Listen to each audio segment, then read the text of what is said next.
Halo semuanya. Coba tebak, apa sih aset paling gede yang biasanya mejeng di laporan keuangan atau neraca perusahaan? Banyak yang ngira itu kas atau duit tunai. Tapi faktanya, di kebanyakan perusahaan, terutama yang bergerak di bidang manufaktur, aset terbesarnya adalah aktiva tetap berwujud. Mulai dari tanah, bangunan pabrik, kendaraan, sampai mesin-mesin raksasa, nilainya bisa mencapai 60-80% dari total aset loh. Nah, hari ini kita bakal kupas tuntas. Gimana sih cara mencatat aset raksasa ini dengan benar? Yuk, kita mulai.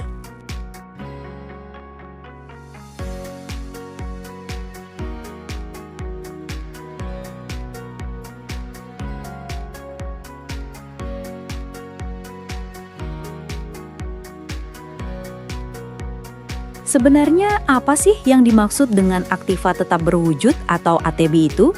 Simpelnya, ini adalah aset yang punya fisik alias bisa kita pegang, dimiliki perusahaan buat operasional normal, bukan buat dijual lagi ya, dan punya masa manfaat yang panjang. Menurut aturan akuntansi kita, PSAK nomor 16, aset ini harus punya dua syarat. Pertama, dipakai untuk produksi barang atau jasa, disewakan, atau buat urusan administrasi. Kedua, kita ngarepnya aset ini bisa dipakai lebih dari satu periode atau 1 tahun. Contohnya, gedung pabrik buat produksi, truk buat distribusi, sampai komputer dan meja kursi yang kamu pakai di kantor. Gimana cara kita bedain aktiva tetap sama aset lainnya? Gampang, ingat aja 4 sidik jari ini. Pertama, punya bentuk fisik. Jadi bisa kamu lihat dan raba. Beda sama goodwill atau hak paten yang nggak kelihatan bentuknya. Kedua, sifatnya relatif permanen. Artinya umurnya panjang, minimal lebih dari 1 tahun. Jadi bukan barang sekali pakai. Ketiga, digunakan dalam operasi alias buat kerja. Kalau ada tanah yang cuma dianggurin buat investasi masa depan, itu belum bisa dibilang aktiva tetap. Dan yang terakhir, tidak dimaksudkan untuk dijual kembali. Ingat, tujuannya dipakai buat operasional, bukan buat dagangan.